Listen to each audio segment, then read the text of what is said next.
কিরে দোস্ত, কই যাস তুই? আরে দোস্ত, কইস না, পুজোর মার্কেট করতে যাচ্ছি। খুব ভালো, থাম, আমিও যাবো। একসাথে যাই, দুইজন চল। ও হায়, তাহলে দুইজন একসাথে যাই। কয় টাকা নিছু? আমাকে না কিছু 2-4 টাকা হেল্প করিস। কি যে কোস বন্ধু, আমার তুই হেল্প করবা করছু? আমি আরো তোর থেকে টাকা নিবার চানো।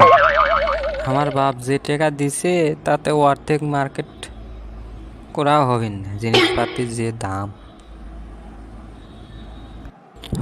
ঠিকই কছো, আমার বাপ না হয় কিপটা। তোর বাবা কি কিপটা হয়ে গেল নাকি? কি যে কোস, কইস না বন্ধু, পূজা আসলে কিপটে মিনা বাইরে যায়। বাবা বাবা আমার 5,000 টাকা লাগবে, না মার্কেট করুন। বাপ আমার 2,000 টাকা দিয়ে গেলো, এই নি এটা দিয়ে এবার সাইডে নি। তোর বাপ তাও 2,000 টাকা দিছে, আমাকে যে 500 টাকা হাতে ধরে দিল, আর গুলো এর মধ্যে থেকে 100 টাকা ফিরত নিয়ে আসিস। তুই কত 500 টাকার কোনো শপিং আছে? একটা আন্ডার প্যান্ট কিনতে গেলেও তো 250-300 টাকা লাগে। তাই এবার চিন্তা করছি আন্ডার প্যান্ট পরেই পুজো দেখবো।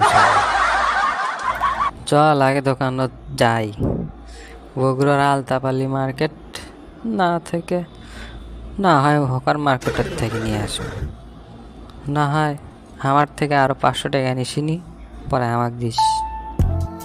আসলে বন্ধু, বাবার শরীরটাও আগের মতো নাই, কামাই কাজই করে পারে না, হ্যাঙ্গের সঙ্গে কাজ করে পারি না, অভাবের সংসার।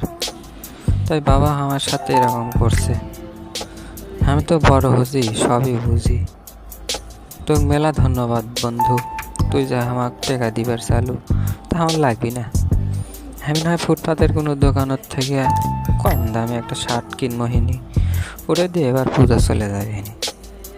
চল তো আগে যাই, তারপর দেখা যাবে হিনি।